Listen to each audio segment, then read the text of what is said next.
السلام عليكم ورحمة الله تعالى وبركاته.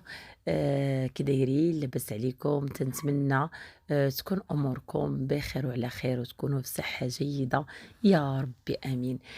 إيوا في هذا الفيديو غادي نشارك معكم وصفات وجدتهم للفطور ديالي، تنتمنى يعجبوكم وتعجبكم الفكرة ديالي في هاد الاقتراحات اللي غادي نشارك معكم في هذا الفيديو.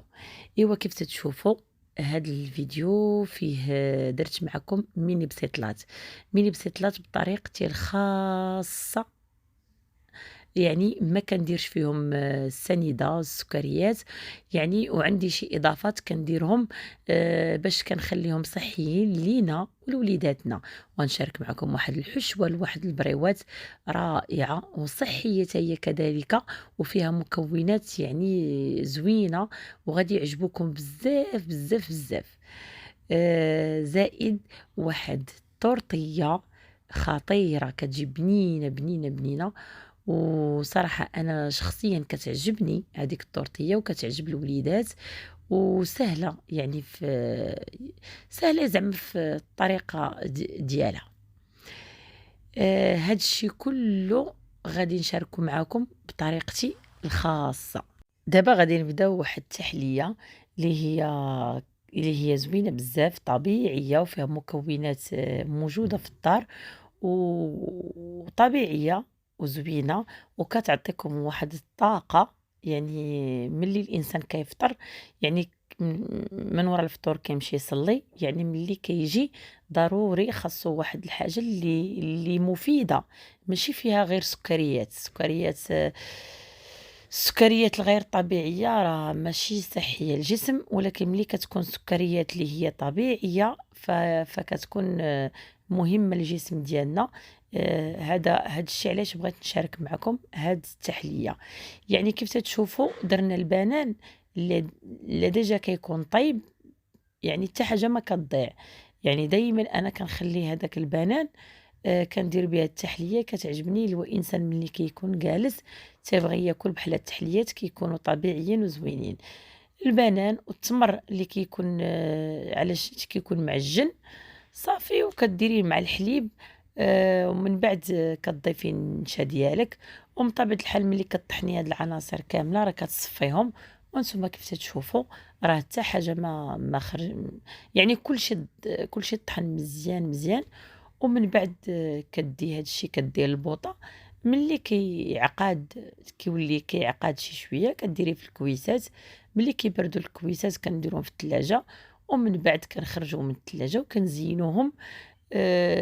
كنزينوهم بشي حاجة، ولكن بما إن حنا فشي حاجة اللي هي طبيعية خصنا حتى التزيين يكون على حساب يكون حتى هو طبيعي، يعني اللويزات نكمّلوا الطاقة ديالنا، اللوز والقرقاع قطعتهم بالموس، وبطبيعة الحال ما يمكنش أنا غندير كراميل ولا غندير شي حاجة أخرى، يعني غادي نختار واحد المكون اللي هو زوين بزاف، هو دبس التمر، يعني هو اللي عجبني في المنظر زوين، وحتى في المذاق تيعطي واحد المذاق صراحة رائع وزوين. ولا بغيتو تزيدو حتى البيستاش حتى هو ديروه، يعني كديروا دوك الألوان بيستاش، لاكاجو، اللوز، القرقاع، صراحة كيجي المنظر زوين والمذاق رائع، وداك الشي كيكون صحي وزوين.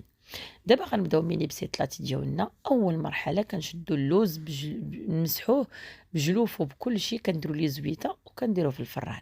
حرام نضيعوا هاد الجلوف وهاد ديال اللوز، وحرام نقليوه في الزيت، لان راه اي حاجه مقليه في الزيت راه كاع المكونات راه كتمشي، يعني بحال كنضيعوا وقفتنا وكنضيعوا العذاب اللي كنتعذبوا في الكوزينه على والو.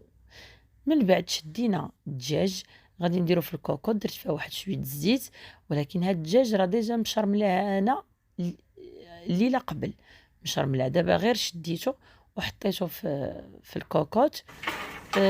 صافي، وغادي نغطيها، وانا مره كنرجع نقلب اللوز ديالي غير كيتحمر شي شويه هكا وكيتصهد. صافي صافي كنولي كنطحنو، ماشي باش كنخلي كاع العناصر، كنخلي داك اللوز كاع داك الشي اللي مهم فيه كيبقى فيه، ما كان ما كنقليش وما كنضيعش الفوائد اللي خاصنا ناخدو من اللوز بالجلوف ديالو. دابا درنا الدجاج هنايا مشرمل، شرملتو البارح بالليل، درنا ليه العطريه الاعتياديه، العطريه ديال الدجاج كلشي، يعني القرفه. دابا بما انه ديال البسطيله وبسطيله حلوه، درنا القرفه، درنا خرقوم، سكينجبير، سميتو عليه الزعفران زغبه. ايوا صافي مليحه وصافي، ما ديروش غير الزيت. ودابا عاد درت زويته. ايوا دابا رديتو، انا نقرب ليه في البصله باش نصاوب هاد البسطيلات، وكنحمر هنايا كنحمر في اللوز. ايوا راه دير واحد الحسوه تما ديال البلبوله. دابا رمي هاد البصله هادي لقيت،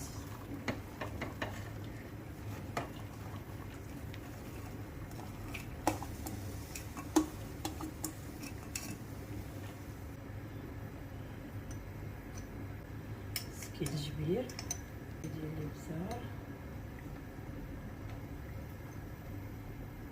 قريفه، ونحط واحد العويد هنايا صافي، نخليه هاد الشي يطيب. من بعد ما طاب الدجاج صافي كيف تتشوفوا خرجنا دابا الدجاج صافي، وديك المريقه كنشحتوها، ومن بعد ما كتبقاش المرقه كنزيدوا البيض، وملي كنزيدوا البيض صافي تنشوفوا داكشي شد فراسو، عاد كنزيدوا واحد الربطه ديال المعدنوس، هذه ما تنساوهاش. ولكن تنطفيو البوطه، هذه هي الماكينه العجيبه الحادقه ديال الدار. هذه الماكينه راه الا بغيتو ترجع لكم اللوز املو، راه كترجعوا كطحنوا بالجهد بالقياس اللي بغيتي نتيا. من بعد فقط كنديروا الماء زهر، وكندير معلقه ديال القرفه فقط. وهذيك المريقه اللي شاطت لي، ديك المريقه اللي زدنا عليها البيض صافي، من بعد ما نشفت مزيان كنزيدو كنعصروها في شي صفايه. وهذاك لاصوص اللي شاط هو هذا هو السر. لا ما بغيناش نديرو الزبده، انا استغنيت على الزبده، ما عندنا ما نديرو بها، صافي هي اللي كنلكع بها هذاك اللوز، كتجي ديك العقده زوينه. وقد ما بغيتي هذيك لا ماشين راه كتجي تلكك لك اللوز، كتساعدك على دغيا باش كيتجمع، اي حاجه كتضيفيها ليه كتجمعو. بطبيعه الحال الاضافه ديال السكر عوضناها بالعسل، ضروري العسل خاص يكون في الدار حر. آه ما عندناش فين نهربوا من هذه القضيه، العسل ضروري. ها هو دابا الدجاج اللي خرجناه فرتنا، حيدنا منه العظام. هذيك لاصوص ديال ملي المريقه ملي زدنا عليها البيض، شوف كي ناشفه تبارك الله، لحقاش هذاك لاصوص اللي سقطرناه منا هو اللي زدناه على اللوز. ها هو دابا العقده ديالنا كيف كتشوفوا، والعسل اللي ضفناه. وقد ما بغينا العقده ما تكونش محربله، زعما تكون شاده في راسها، غنجيو نلكو هذاك اللوز مزيان نلكوه، وغادي ونضيفوا ليه داك لاصوص، وغادي يتجمع بلا زبده بلا والو. نتوما كيف تشوفوا كل واحد كيشكل بالطريقه اللي بغى. بما ان البسطيله اعتدنا على انها تكون دائريه، فقط راه الحشوه الاولى درناها ديال المرقه والبيض، الحشوه الثانيه ديال الدجاج، الحشوه الثالثه ديال اللوز. من بعد يما نديروها كبيره، يما كنشكلوها كنختاروا نشوفوا شي غلاقه ولا شي حاجه في الدار صافي، وكندهنوا الورقه ديالنا بهذيك لاصوص اللي شاطت لينا، ولا بشويه شويه شويه ديال زويته العود، راه ما كتبانش اللي كان. المهم صافي وكنشكلوها دائريه بهذه الطريقه. ومن زعما ما نعاودش لكم، اقسم لكم يمينا وهذا شهر رمضان راه كتجي رائعه وزوينه وصحيه، ما فيها دهنيات، ما فيها حتى شي حاجه ما مقليه، ما فيها زيوت، زعما شي حاجه اخرى، يعني طبيعيه 100%. إيوا نقادوها في اللاطة ديال الفران، وبغيتو دهنوها بما أن الورقة راه ديال الزيت، هادي ما عندنا ليها هروب، راه صافي راه ديجا فيها الزيت صافي، وكنحطوها في الفران ومن بعد ملي كتخرج ماشي مشكل. تقدروا تزينوها بسكر كلاصي، تقدروا تزينوها باللوز مهرمش هذاك سميتو، صافي كتجي القضيه سهله. دابا كنمشيو للوصفه، جوج وصفات كنحتاجو فيهم لي زيبينار السبانخ. هانتوما كتشوفوا من بعد ما تغسلوا ونقيناهم كنطيبوهم. راه المقله كنبقى نحط فيها بشويه بشويه، راه هو ما حدو كيطيب بلا ما ديري لا زيت لا ما لا والو، حتى غير لي زيبينار ونقص من البوطه على المهل بحال غطفى وصافي، وكتبقى يتحرك مره وهو غادي وكيهبط وانت كتزيدي، غادي وكيهبط وانت كتزيدي. دابا غنشارك معكم الحشوه الاولى اللي عمرت اللي كتحتاج لي زيبينار.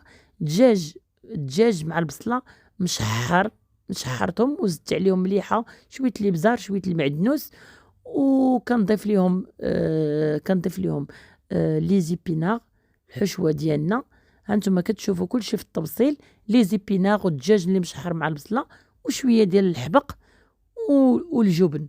اي حومه راه كيكون واحد الحانوت كيتباع فيه الجبان والرايب وداكشي، غير كتبقى على كل واحد والجوده اللي كيبيع.